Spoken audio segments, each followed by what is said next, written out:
3 invités avec nous chaque soir pour décrypter les mouvements de la planète marché. Michel Martinez est avec nous, chef économiste Europe de Société Générale CIB. Bonsoir Michel. Bonsoir. Mabrouk Chetouane nous accompagne également, le responsable de la stratégie globale de marché chez Natixis IM. Bonsoir Mabrouk. Bonsoir. Et Benoît Vesco est également avec nous, le président de Delubac Asset Management. Bonsoir Benoît. Bonsoir Grégoire. Merci d'être là. Benoît, on rentre dans le dur. On est en train de rentrer dans le dur de la saison de publication trimestrielle, les résultats des entreprises qui font un point sur leur activité, sur leurs marges, leurs profits à l'issue du troisième trimestre. Qu'est-ce qu'on attend de cette saison de publication ? Est-ce qu'on a déjà quelques enseignements à en retirer ? Et est-ce que cette nourriture fondamentale pour les investisseurs vient valider, j'allais dire, les niveaux de marché qui ont pu être atteints ces dernières heures, ces derniers jours, ces dernières semaines ?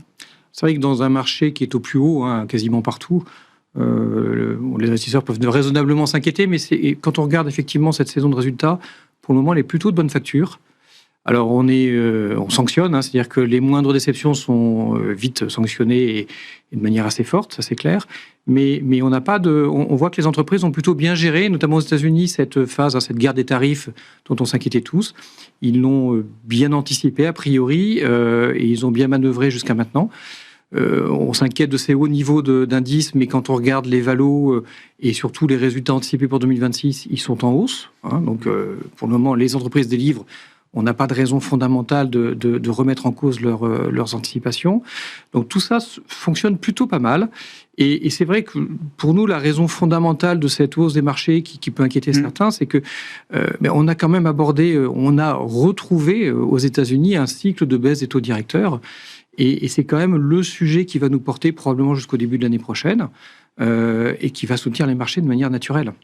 Il n'y a pas de raison que ces baisses de taux ne soient pas amicales, si je puis dire, Benoît, que c'est forcément du carburant supplémentaire pour des actifs risqués, que ce soit le crédit ou les marchés d'actions. Oui, clairement, de manière très classique. Le monétaire aux États-Unis rémunérait très bien. La Fed était en retard.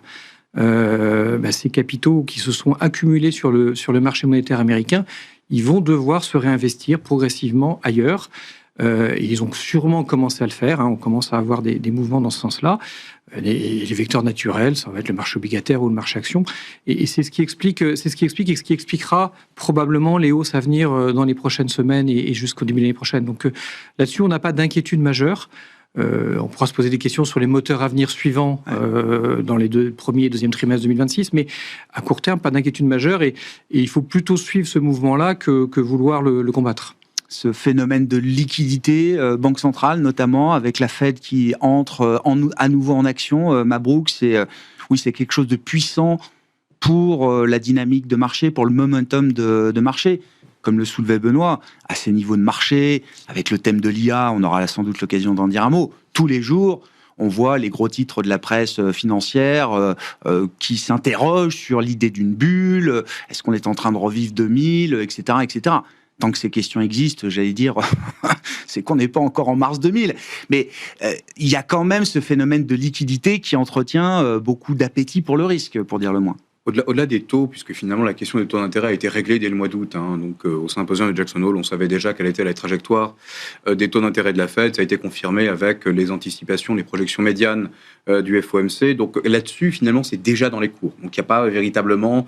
le carburant est déjà là et sans doute les marchés sont en train de le consommer. Il y a aussi une autre affaire finalement qui passe un peu en dessous des écrans radars, mais qui va être aussi un puissant vecteur. Ça va être l'autre pendant de la liquidité, c'est le bilan, la gestion financière effectivement de la Fed, qui va être là aussi, et la Fed va vraisemblablement devoir arrêter peut-être un petit peu plus tôt, du moins décélérer son QT. Pourquoi est-ce qu'elle va devoir le faire ? On voit déjà qu'il y a eu sur le... Ça a été quasi préannoncé par Powell la semaine dernière. Oui, donc, mais on voit bien que quelque part, ça répond aussi à quelques petits dysfonctionnements déjà qu'on a pu observer sur le marché de la liquidité interbancaire. On voit aussi qu'il y a quelques petits épisodes finalement de stress qui interviennent, qui rappellent quelque part aussi la crise des banques régionales. Donc on voit bien qu'il y a un secteur bancaire, du moins un petit segment, une petite fraction de ce dernier qui peut-être en souffrance, en plus grande souffrance par ailleurs, donc qui va forcer la Fed quelque part à se montrer peut-être encore plus accommodante. Pourquoi on a ces poches de tension, Mabrouk? Pourquoi là, maintenant, on a des poches de tension sur la tuyauterie dans la plomberie monétaire américaine? Bon, c'est assez fréquent, hein, donc Ouais. c'est des choses qu'on a déjà vues par le Une forme passé. D'accord, Oui, non. c'est la saison, quoi. Oui, non, il n'y a, Non, mais j'en sais rien, pas mais- de saisonnalité, au même titre qu'il n'y a pas eu de saisonnalité sur le marché. La croissance européen. américaine est OK, comme vous dites, la Fed a signalé C'est qu'elle là où, rentrait justement, dans un... je serais peut-être un peu plus circonspect. C'est-à-dire qu'en gros, la croissance américaine a été, on va dire, Si assez juste volatile. petite, pardon, je vous coupe, mais s'il y a ces tensions, ça veut dire que dans le système, il y a des acteurs qui ont Comment un peu plus besoin que d'habitude de liquidité en Voilà. dollars, il y a et peut-être- que cette liquidité, elle a un prix. Exactement, et qu'il y a peut-être une fragilité un peu plus grande finalement du système, en tout cas de certains secteurs, qui sont pas forcément aussi bien que le laisse penser le momentum macroéconomique aux États-Unis. Tout le monde dit effectivement la croissance va être forte, etc. Bah, en fait, peut-être qu'elle ne sera pas si forte que ça, notamment au 4e trimestre de cette année. Là, on sait que pertinemment le 3e trimestre va être plutôt bon, mais l'atterrissage en fin d'année risque d'être effectivement beaucoup plus difficile, si je puis dire. Et pareil, pour le début de l'année prochaine, finalement, cette séquence Q4, Q1 2026 va être peut-être beaucoup plus complexe et va devoir forcer la Fed à faire quelque chose. Et c'est là où, justement, sur la partie marché actifs risqués, notamment actions, on risque d'avoir une Fed qui va sans doute effectivement faire le travail, il n'y a aucun doute là-dessus, mais pas forcément justement avoir des marchés actions en face qui vont réagir positivement. On est dans un moment, à mon sens, On va faire la Fed au regard de l'environnement macroéconomique ou de l'évolution de l'environnement macroéconomique sera peut-être pas suffisant pour tenir les niveaux de prix et de valorisation qu'on a observés jusqu'à présent sur le on marché. vit dans un moment justement où la Fed va peut-être devoir faire un peu plus. À quoi se prépare la Fed à travers ses baisses de taux, à travers sa politique de bilan pour les prochains mois et les prochains trimestres? Alors, moi, je voulais juste mentionner qu'il y a encore peu, quand on regardait les chiffres de profitabilité, profit des entreprises aux États-Unis, on était à un point haut quasi historique. Je pense que maintenant, on est en train de rentrer dans une séquence de baisse des profits. Alors, il y a plusieurs moteurs. Il y a bien sûr l'histoire des tarifs. Les entreprises sont obligées d'absorber une partie du choc. Mais il y a un autre facteur qui joue, c'est le renchérissement du coût du service de la dette. Pareil, il y a encore quelques temps, on avait des coûts de service de la dette qui étaient en moyenne très faibles. Mais là, en fait, on a toute cette dette qui a été levée il y a quelques années, qui maintenant est reconduite, mais à des taux nettement supérieurs. Et donc il y a ce retournement. Et puis on le voit aussi si on suit le marché du crédit, il y a une tendance assez nette à la détérioration des ratings des entreprises depuis de nombreux mois. Voilà. Alors, ça reste en général mais pas de bonne qualité, pas inquiétant, mais oui. la tendance, quand vous regardez, elle est très claire. C'est une pente comme ça. Et, donc la morsure des taux commence à se voir arriver maintenant. Taux, et puis là, les tarifs qui jouent aussi, et donc, voilà, il y a quelques pans de l'économie, les entreprises les plus fragiles, sur ces deux fronts, tarifs et endettement, qui deviennent vulnérables. C'est quelques pans de l'économie, Michel, qui ralentissent ou qui voient leur profit ralentir? Ou est-ce que c'est, j'allais dire, la majorité de l'iceberg avec une partie émergée qui est évidemment liée pour l'instant, il n'y a pas de raison de penser que c'est la majorité de l'iceberg, qu'on va aller vers un hard landing, une récession brutale de l'économie. Donc la barre du K qui baisse, elle reste encore moins importante que la barre du K qui monte dans ces fameux... ces fameux symboliques. Non, mais il y a quand même beaucoup de signaux annonciateurs. On parlera peut-être du marché du travail aux États-Unis, qui montrent qu'on va... Bien, on n'a pas de données maintenant, mais en tout cas, jusqu'au moment où on avait des données qui plaident pour une détérioration graduelle. Alors, encore une fois, il n'y a rien d'extrêmement inquiétant. Comment on anticipe ça? Qu'est-ce qui vous amène à anticiper ça, Michel? C'est ce qu'on a vu jusqu'à présent, la détérioration du marché du travail. Et puis après, on a l'impression que le marché du travail... Alors, il n'y avait pas simplement les chiffres d'emploi, mais tous les indicateurs associés qui montraient un marché du travail gelé. Les entreprises ne bougent pas, ne recrutent pas, ne licencient pas. Les gens qui sont en emploi ne cherchent pas à bouger. Et les nouveaux entrants sur le marché du travail ont du mal à trouver un travail. On voit bien dans le chiffre du chômage, le chômage, il augmente chez les jeunes, pas chez les personnes, comme on dit, de prime age. Et donc là, c'est vraiment, en général, quand on est dans cette étape de gel du marché du travail, c'est souvent annonciateur d'une étape suivante de plus grande dégradation, si et seulement si c'est toute l'économie qui ralentit. Et donc là, c'est la question pour les prochains trimestres. Je pense qu'il y a quand même de bonnes raisons de penser que cette économie va ralentir fortement, même qu'on ait un taux de croissance à 0 au 4e trimestre. Il y a le shutdown, il y a d'autres raisons. Il y a un moment aussi, il y aura les effets négatifs du tarifaire qui vont se voir. Alors c'est toujours intéressant, c'est qu'il y a très peu d'effets négatifs sur l'économie américaine en 2025. C'est plutôt une histoire 2026, cette histoire-là.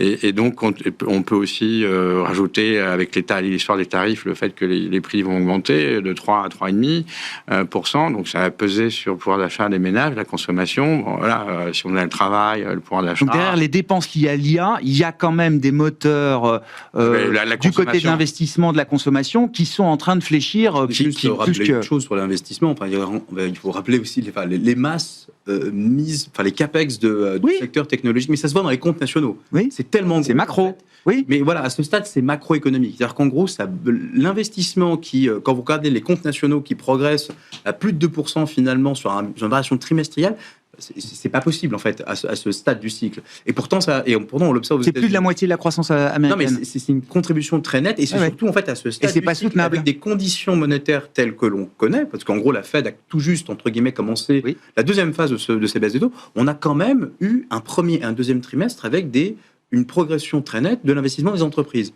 C'est lié effectivement à l'IA. Et c'est soutenable ou pas ? Clairement oui, parce que ce qu'on dit par ailleurs, c'est que quand on projette finalement les dépenses de CAPEX de ce secteur, ça va pas s'arrêter d'une part. Et l'autre point, effectivement, j'étais peut-être effectivement un peu conservateur dans mon propos concernant le marché action, mais il y a quand même un facteur extrêmement puissant dont on parle assez peu, ce sont les buybacks. Et donc là, clairement, ça va continuer. Le programme de buyback sur le 4e trimestre, il va être stellaire, là encore. Et donc, cette économie américaine, et je termine là-dessus, finalement, quand on regarde, il y a un point aussi qu'on néglige fortement, parce que en Europe, on n'a pas ce genre d'effet, c'est l'effet richesse. C'est-à-dire qu'en gros, globalement, tant que les marchés montent, malgré finalement l'état du marché du travail, la distorsion finalement, du moins la concentration de la consommation des ménages, qui est surtout sur les gros revenus, 10%, quoi. Exactement, qui contribue le plus, eh bien, eux bénéficient à plein de cet effet richesse et ça continue de booster la consommation. Donc, tant que les 10% tiennent, tant que les capex liés à l'IA tiennent, il n'y a pas de raison que le régime de croissance... On peut rétorquer que c'est deux petits bouts, effectivement, qui font tenir la masse. Oui. C'est le point. Si on regarde le CAPEX, donc l'investissement des entreprises aux États-Unis, hors IA, il baisse. C'est ça. Donc, c'était il baisse depuis longtemps. Cette fameuse économie en cas, c'est bien ça. Et donc, la Fed est dans le bon tempo, là, du coup. Jamais. C'est très probablement, oui. Ouais. Après, toujours pareil, la question, c'est jusqu'à quel niveau baisser les taux. Nous, on dit autour de 3%, 3+. Et puis, effectivement, peut-être que sur le bilan, il y a matière à penser à cesser de le baisser, en tout cas en pourcentage du PIB, et peut-être même commencer à le réaugmenter. D'accord. On arrive au niveau plancher de liquidité nécessaire au système, en dollars, en tout cas. On le fait qu'après. C'est ça. Il y a le bilan de la Fed aujourd'hui en point de PIB, là j'ai vérifié, c'est 22% du PIB. Ouais. C'est plus bas qu'en 2014. D'accord. Oui. Alors, en Europe, on est à 40% du PIB, c'est 2 fois plus qu'en 2014. C'est juste pour vous dire. On n'est pas du tout au même... C'est ça le problème, c'est que le PIB européen il a tellement stagné, alors que le PIB américain en nominal a tellement augmenté. Mais bon, en général, il y a une relation entre... Oui, d'accord, mais il y a une relation aussi avec les besoins de l'économie, la masse monétaire. Oui, non, bien sûr. C'est bien important quand même de remettre en perspective ce jeu de comparaison entre les États-Unis, il y a un rapport de 1 à 2. La zone euro et donc la question que se posent toutes les banques centrales, c'est compte tenu maintenant du mode de financement de l'économie, c'est quel est le niveau de bilan et la structure de son bilan. Pour la Fed, peut-être qu'il faut commencer à la réaugmenter. Ouais. En achetant peut-être certaines parties de courbe plus que d'autres, certains mortgages immobiliers plus que d'autres, etc. Ça, c'est du fine-tuning, mais essentiel quand même pour la tenue de l'économie américaine. Bon, Est-ce qu'il y a une forme d'aveuglement autour du thème de l'IA quand on est investisseur, gestionnaire d'actifs aujourd'hui, Benoît, qu'est-ce que l'histoire nous enseigne de ce point de vue-là, et comment rester exposé à ce thème qui paraît incontournable, structurant même sans doute pour l'avenir, mais qui peut générer un risque de surchauffe, et qui dit risque de surchauffe peut dire risque de déconvenue et potentiellement importante. Oui, alors je pense qu'on est tous convaincus de l'utilité de l'IA dans l'économie et de son intérêt. Ça, là-dessus, il n'y a pas de souci. Après, comme vous le dites, dans chaque révolution technologique, dans chaque révolution, de manière générale économique, vous avez toujours des flux de capitaux qui vont venir s'investir de manière massive sur cette nouvelle technologie. Il y aura forcément des erreurs d'allocation à un moment donné. Et il y aura sûrement à un moment donné une surallocation des capitaux sur ces technologies et des déceptions. Mais on est encore dans la phase, c'est la fameuse courbe de Gartner qu'on aimait bien brandir dans les années 2000, donc c'est bien de revenir sur ce petit graphique. On est toujours dans cette phase, à notre sens, d'anticipation. Alors, probablement trop optimiste à un moment donné, mais on est encore loin, et on le disait tout à l'heure, on a face à nous des investisseurs qui sont les 7 magnifiques, qui ont encore les poches pleines et qui vont continuer à investir. Donc on n'est pas encore à cette phase de surcapacité où on va se rendre compte que les anticipations qu'on avait étaient peut-être trop optimistes sur certaines utilités et où on va revenir à la raison. On a encore du temps devant nous et encore une fois, ce retour à la réalité, il arrivera à notre sens quand le cycle des taux directeurs de la Fed aura changé. On n'y est pas encore. Et comme par hasard, c'est quand la liquidité repart que tout d'un coup on revient à des choses plus raisonnables. On n'y est pas encore. Donc il faut suivre. Alors c'est pas simple parce qu'on est dans un marché hyper polarisé et c'est pas nouveau, avec quelques valeurs qui font le marché, l'économie et le marché. Mais il faut quand même rester investi. Est-ce qu'il y a une manière de dérisquer quand même l'exposition à ce thème ? C'est-à-dire que la concentration est très forte, c'est compliqué à gérer, avec en plus un cadre réglementaire qui est compliqué. Enfin, je veux dire, on ne peut pas avoir que les 7 magnifiques en portefeuille quand on est gestionnaire d'actifs professionnel. Mais comment on dérisque un peu ce thème ? Est-ce qu'il y a des thématiques connexes ? Est-ce qu'il y a des entreprises connectées à ce thème qui, pour autant, ne sont pas forcément dans le risque de surchauffe le plus immédiat. Oui, alors il y a des manières de dérisquer, déjà en trouvant, alors c'est toujours pareil, ce qu'on dit toujours, c'est qu'on préfère les vendeurs de pelles et de pioches que les utilisateurs, parce qu'on n'est pas encore sûr de trouver ceux qui arrivent. Donc rester sur les vendeurs de pelles et pioches, ça reste quand même confortable. Voilà. Vous dites, c'est là où il faut être encore aujourd'hui. On a quelques annonces d'utilisateurs qui nous disent, ça y est, on arrive à gagner la productivité. C'est pas si clair que ça encore. Donc il faut se méfier un peu de ces annonces-là. Malheureusement, ça va prendre encore du temps. Donc plutôt sur les fabricants, avant tout. On peut trouver quelques proxys en Europe qui sont peut-être un peu moins exubérants et un peu moins sursollicités par les investisseurs. Ça, c'est intéressant à voir. Quand on revient en Europe, on a d'autres thématiques de souveraineté de manière plus globale, d'efficacité énergétique et autres, qui restent d'avenir, qui sont intéressants. Et il faut quand même garder en tête que, à notre sens, le programme d'investissement que va devoir mener l'Allemagne va arriver. Pourquoi ? Parce qu'ils n'ont pas le choix. Non, mais... Donc ça aussi, ce sera un moteur. Oui. Donc voilà. Donc il faut rester toujours investi sur ces sujets-là et effectivement essayer de trouver d'autres vecteurs de performance. Sur l'IA, qu'est-ce que vous dites à ce stade du point de vue de marché, Mabrouk ? C'est un thème très chaud. Tout le monde s'interroge sur le risque de bulle chaque jour, chaque minute. Est-ce que ça nous prémunit contre le risque d'un éclatement imminent d'une bulle qui serait en train de gonfler ? La bulle, de toute façon, on ne peut la constater que lorsqu'elle a explosé. Donc, ça, c'est le premier point. Et puis, je crois qu'il n'existe, on va dire, aucune méthode, aucune modélisation, aucun modèle capable, effectivement, de détecter une bulle. Sinon, ça se saurait. Et il y en a beaucoup qui ont essayé, mais ça n'a jamais marché. Mais vous dites quand même sur les CAPEX... Ça va continuer. Et le CAPEX, en fait, c'est une condition sine qua non pour générer du revenu. Vous n'investissez pas, vous n'avez pas de revenu. Ça, on le sait. Donc, il y a une égalité comptable. Pas d'investissement égale pas de revenu. Investissement égale promesse de revenus futurs. Et donc, finalement, quand on regarde la croissance des revenus anticipés, notamment pour le Nasdaq, et chaque année, c'est le même discours. Début d'année, on commence avec à peu près une croissance de 20% des revenus pour les entreprises du Nasdaq. Et on dit, c'est trop, on va être encore surpris à la baisse, etc. Rebelote, ça a encore marché cette année. On est à quasiment 30% pour le Nasdaq. Et déjà, on sent que pour l'année prochaine, c'est déjà en train d'être révisé légèrement à la hausse. Donc, il y a encore finalement en fait du potentiel. Alors, on n'est pas à l'abri d'un drawdown, d'une volatilité de marché. On l'a vu le 2 avril, enfin toute cette séquence du mois d'avril. Qu'est-ce qui s'est passé? Modulo, bien sûr, l'échange. Et ben finalement, on est reparti de plus belle et on a explosé, entre guillemets, tous les records. Encore une fois, c'est un marché également de flux. On néglige effectivement cette dimension, on regarde effectivement les fondamentaux en disant finalement, dès l'instant où on a un point d'entrée, tout le monde s'engouffre. Parce qu'il y a de la croissance, parce qu'il y a de la visibilité, parce qu'aujourd'hui, il y a cette conviction qu'on ne peut pas faire autrement finalement qu'avec l'IA. Alors, il est beaucoup trop tôt, bien sûr, pour parler de gains de productivité ou même de changement finalement dans les cycles macroéconomiques. C'est-à-dire qu'en gros, et on avait cette discussion quelque part, enfin, j'étais trop jeune, mais il y a eu cette discussion en 2000 bien sûr. En disant le cycle macro est mort. D'accord. Donc le cycle macro est foutu parce que il y a plus finalement, on va plus être astreint à cette cyclicité de hausse et de baisse. L'internet, etc. Toutes les nouvelles technologies qui avaient été avancées allaient justement nous emmener sur un sentier de croissance. Et 20 ans après, on nous dit que Internet, c'est en termes de gain de productivité, c'est zéro. On ne sait pas la mesurer. Ça se mesure pas, quoi. Ça se mesure pas parce qu'on n'a pas les outils. Donc c'est pas zéro. C'est comme l'inflation. On ne sait pas. D'accord. Donc finalement, on peut pas non plus mais on sait pertinemment que tous ces outils-là ont quand même changé notre quotidien. Donc, et on peut pas. Pour quelle productivité? Non, à la limite, il y a productivité et confort. Et ça, entre eux, c'est un débat en microéconomie qui est constant. Passons. Et donc, tout ça pour dire que, encore une fois, et même quand on regarde les valorisations du secteur de la tech, c'est pas élevé, en fait. Vous prenez par exemple. Non, c'est pas. Dans les marchés cotés, oui. Dans les marchés cotés. Donc, moi, je ne parle de ça. Oui. Donc, là où il y a un prix, ça se mesure. Là où il n'y a pas de prix, ça se mesure pas. Donc, pour moi, c'est encore un autre monde. Le S&P 500, quand vous regardez la valo, ça se paye effectivement très cher en termes de bénéfices. Et donc, ça montre qu'il y a quelque part des distorsions au sein même des secteurs.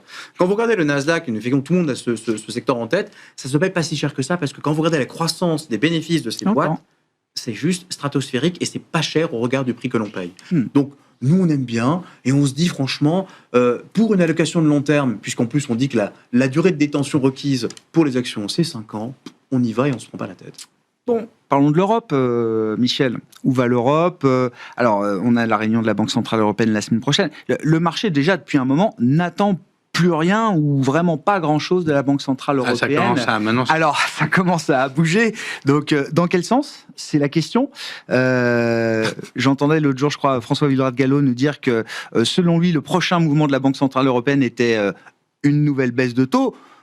Ce qui sous-entend en creux que c'est pas une évidence peut-être pour tout le monde aujourd'hui. Est-ce que ça l'est pour vous? Et si on essaye de se projeter sur 2026, à quoi se prépare ou à quoi doit se préparer la Banque Centrale Européenne sur le front de l'activité et sur le front de l'inflation? Bon, je pense qu'il ne va pas se passer grand-chose cette année. D'une part, il n'y aura pas assez de nouvelles pour pouvoir infléchir la position de la BCE qui est en wait and see.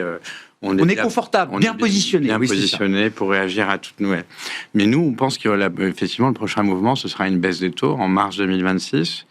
Une seule baisse des taux, jusqu'à 1,75. Et pour nous, il y a deux raisons à ça. La première raison, c'est que là, on anticipe que l'inflation baissera autour de 1,4, 1,5% au début de l'année prochaine. C'est lié aux effets retardés de l'appréciation de l'euro, à la baisse des prix de l'énergie, puis un peu aussi le mouvement continu de désinflation de l'inflation domestique. Ça, c'est la première raison. L'autre raison, c'est que on n'a pas encore tous les effets positifs en Allemagne du plan de relance. Ça commence que maintenant. Hein, on n'en a aucun, même. Justement, c'est ça, Michel. Non, on en parlera, mais ça commence maintenant, au mois d'octobre. Il ne s'est rien passé, il n'y a eu que des annonces avant. Et on a les effets retardés de tous les chocs passés. L'Allemagne est en récession depuis 2022. C'était encore le cas au deuxième trimestre de cette année. Et il y a les effets retardés sur l'emploi. Alors, l'emploi, pour l'instant, il est en glissement annuel, c'est 0. Mais il y a quand même 300 000 emplois détruits dans le secteur manufacturier. Ça devrait continuer. Et nous, on pense qu'on va passer en territoire négatif au tournant de l'année. Et en France, l'emploi marchand est sur une trajectoire négative aussi depuis 3-4 trimestres. Ça devrait continuer. On va rajouter les effets de l'apprentissage, du durcissement budgétaire, en tout cas des mesures prudentes sur les politiques de l'emploi. Et donc, on voit un panorama début 2026 où on a une inflation à 4 à 5 assez loin de la cible. Oui. Donc pas confortable. Ça va faire un peu de bruit quand même. Si l'inflation tombe, comme vous dites, à 1,4, 1,5, ça va se voir. On n'est pas proche de 2%. On n'est pas à 1,7, 1,8. Voilà.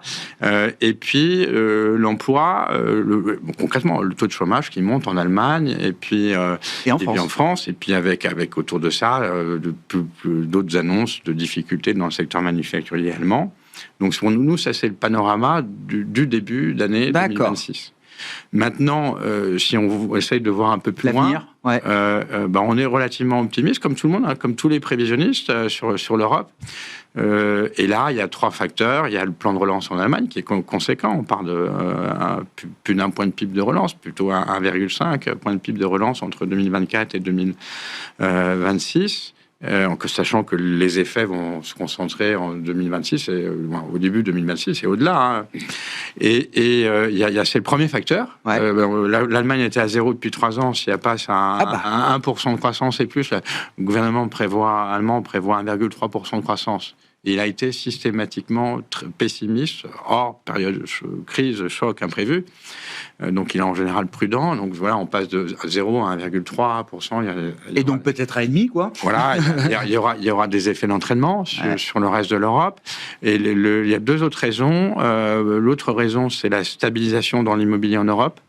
Il ne faut pas oublier que ça a été un frein à la croissance. Ça a coûté 0,2 points de croissance par an depuis 2021, 2022, 2023, 2024, la baisse de l'immobilier. Et là, il y a quand même plusieurs signaux de reprise, de moins de stabilisation. On reste à un niveau déprimé, les prix, les transactions, les mises en chantier. Alors, c'est pas beau en termes de niveau, mais la courbe, elle remonte. Et donc, on sait que c'est plutôt des cycles longs. Donc ça va. Là, si on n'a pas ça qui freine, ce sera sans doute une contribution positive à la croissance. En tout cas, en différentiel par rapport à la tendance passée.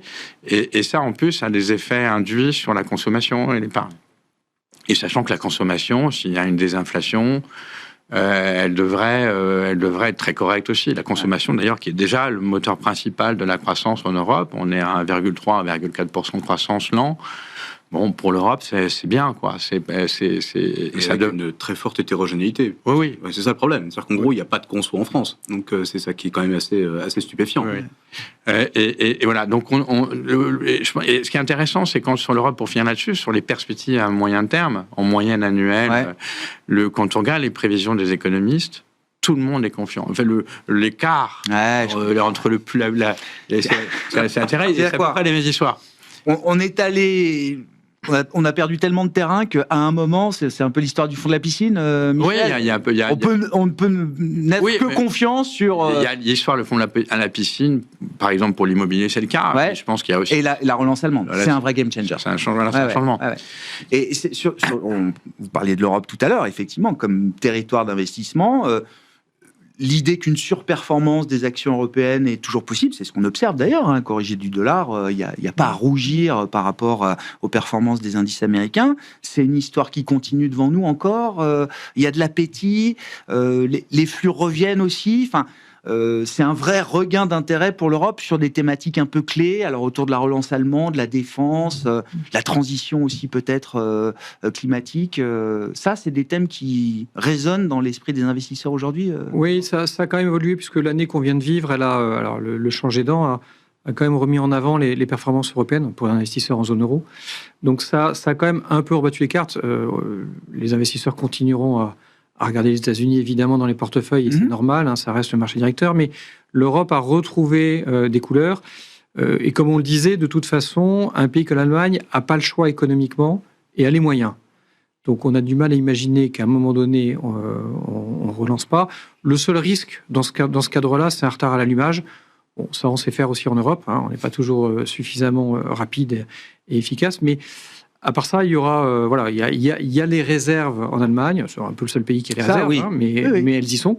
Et les thèmes sont là. Le thème de la souveraineté, de manière globale, il est très intéressant parce qu'il est très large et il arrose beaucoup de secteurs.